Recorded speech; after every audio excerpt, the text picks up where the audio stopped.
수험생 여러분 안녕하십니까. 에듀마켓에서 건축기사와 건축산업기사를 담당하고 있는 안남식교수입니다. 이번 시간은 2016년 건축기사 제4회 실기 기출문제 풀이 해보도록 하겠습니다.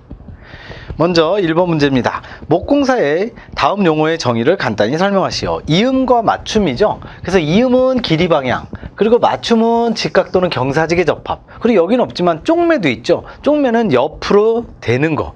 그래서 이음은 길이 방향, 쪽매는 옆으로 되는 거, 접합은 직각이나 경사직에 나란히 끼우는 거. 요렇게 맞추시면 됩니다. 됐고요. 2번 문제 갑니다.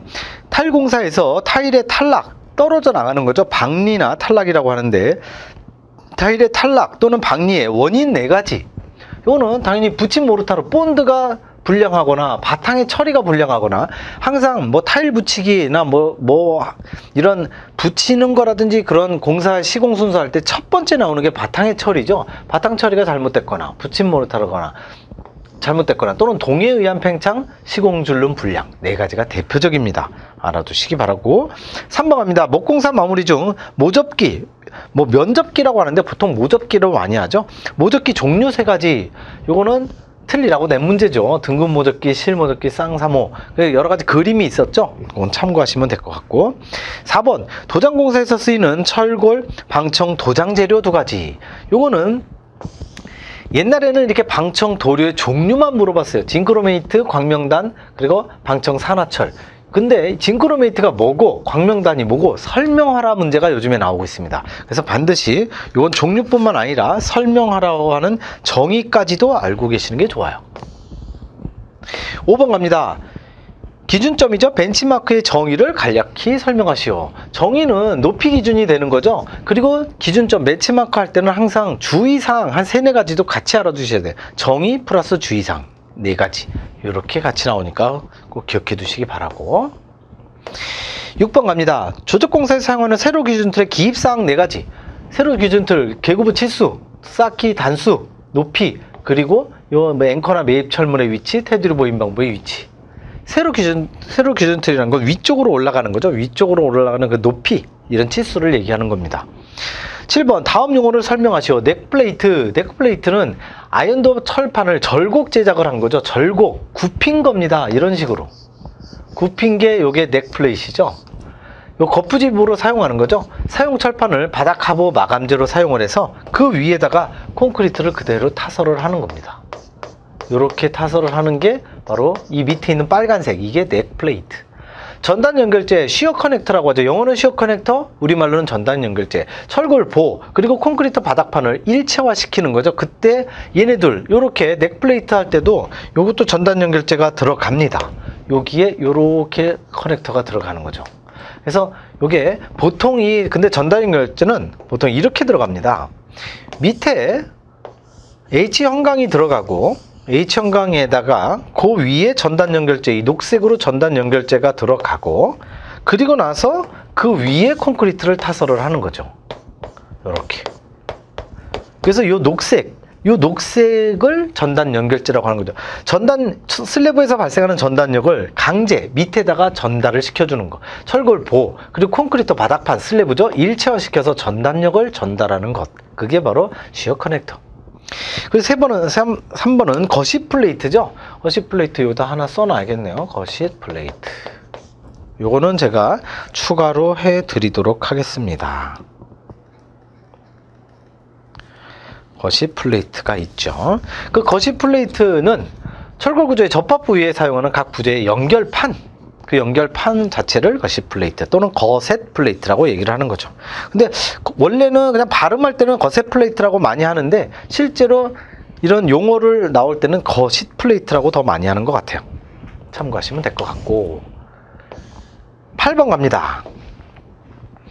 석고보드의 장점과 단점을 각각 2가지씩 기술하시오. 지금 보시면 장점 3개, 단점 3개 해놨죠? 이 중에서 몽땅 다 암기하는 게 좋죠. 그런 상태에서 2개씩 쓰라고 했으니까 2개, 제일 확실한 거 2개만 사용하시면 될 것 같고. 9번 다음과 같은 건설 계약 방식의 정의를 쓰시오. BOT 파트너링. BOT, 계속 BOT와 BTO가 BTL 얘네들이 번갈아 가면서 나오죠. B가 처음에 나오는 건 무조건 빌드, 완공이고 O가 오퍼레이션이죠. 운영. 그리고 나서 T가 소유권을 발주자에게 이전하는 게 제일 마지막. 나머지는 이 빨간색을 기준으로 해서 나머지 말은 그냥 집어넣기만 하면 되는 거. 파트너링, 발주자, 설계자, 시공자, 프로젝트 관련자 몽땅 다 하나의 팀으로 되는 거죠. 파트너와 함께 공사를 완성합니다. 일반적으로는 이렇게 파트너링을 항상 하는 건 아니죠. 몽땅 다 같이 파트너십을 맺는 거, 이게 파트너링 공사, 파트너링 방식 되겠습니다. 10번 갑니다. 혼합 시멘트 중 플라이애쉬 시멘트의 특징 3가지. 플라이애쉬는 화력발전소에서 석탄이나 이런 걸 다 떼우고 나온 재가 날아다니는 거. 날아다니는 재가 플라이애쉬죠. 날아다니는 재를 싹 모아서 만들어 놓은 게 플라이애쉬인데, 플라이애쉬의 여러분들 아마 무슨 모닥불 같은 거 이렇게 피우고 나서 재 남으면은 손으로 만져보시면 엄청 곱죠. 분명히 분말이고 고체긴 고체인데 엄청 곱습니다. 고와서 마찰이 거의 없어요. 그래서 시공 연도가 굉장히 좋아지기 때문에 단위 수량을 감소시킬 수 있다. 좋은 거죠. 단위 수량이 감소시킬 수 있기 때문에 수화율이 적고, 그리고 또 건조 수축도 적어지게 되는 특징.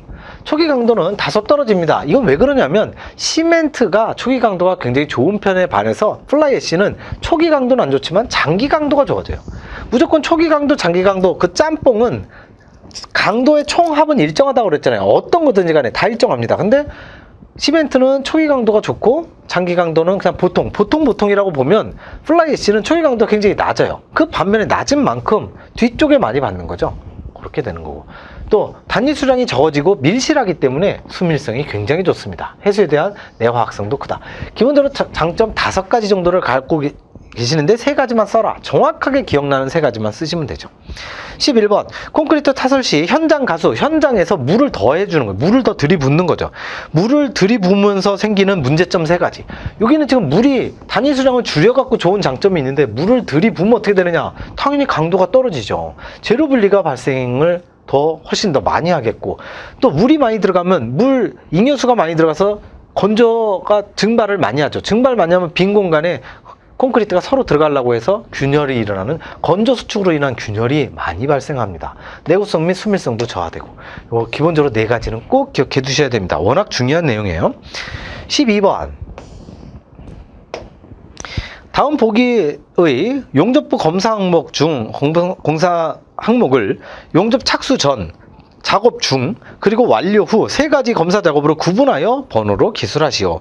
착수 전 갑니다. 착수 전이 147인데 홈의 각도나 간격 치수, 그리고 청소 상태, 그리고 7번에 보시면 부재의 밀착. 요게 바로 용접 착수 전, 용접하기 전이죠. 그리고 용접 작업 중은 직직직하고 용접을 하고 있는 동안에는 아크 전압, 용접 속도, 그리고 밑면 따내기, 이런 것들을 잘 보셔야죠. 밑면 따내기라는 게 기본적으로 무슨 스캘럽 같은 걸 얘기하는 거죠. 용접 결함을 방지하기 위해서. 3번 용접 완료 후는 이제 검사하는 거죠. 균열이나 언더컷 유무, 필렛의 크기. 그래서 이거 언더컷이나 언더컷 오버랩 무슨 굉장히 많잖아요. 피트도 있고 피시 아이도 있고 여러 가지 용접 결함 한 8가지 9가지 있죠. 그건 검사 완료 후에 체크하는 거. 그렇게 보시면 되고요. 13번 갑니다. 시멘트 주요 화합물 4가지를 기술하고 그중에 28일 이후 장기 강도에 관여하는 화합물, 요거는요 설마 이거를 다 쓰라는 소리는 아니겠죠. 이것까지 다 암기하기는 어렵고요. 요렇게만 암기하시면 됩니다. 대신에 요거까지 괄호 안에 있는 거, 여기서부터 여기까지는 암기를 해주시는 게 좋아요. 규산 삼석회 해서 C3S만 쓰시면 되고, 이 주요 화합물, 근데 이게 지금 정확하게 주요 화합물을 쓰라고 그래서 약산식으로 쓰라는 말이 없으니까 이것도 알고 계셔야 될 것 같긴 한데, 와, 이게 너무 긴데요. 이렇게 이거를 다 암기하기는 만만치 않은데요. 어쨌든 요 괄호 안에 있는 건 무조건 다 암기를 하셔야 됩니다. 얘는 반드시 필수. 요건 필수고요. 요건 선택으로 가겠습니다. 요 앞에 있는 거 선택. 앞에 있는 것까지는 이게 굉장히 복잡해요. 이거 완전 화학식이기 때문에 상당히 복잡하거든요. 헷갈립니다. 또 비슷비슷해갖고. 근데 이건 중요해요. 그래서 이거를 제가 만약에 공부를 한다면 이거를 암기를 하고, 이거는 생각나면 쓰고 안 나면 그냥 안 쓰는 게 낫죠. 근데 이것만 썼다고 해서 절대 틀리지 않습니다. 참고하시셔도 되고. 자, 장기 강도에 관여하는 거, 이게 C2S죠. C3S가 초기 강도,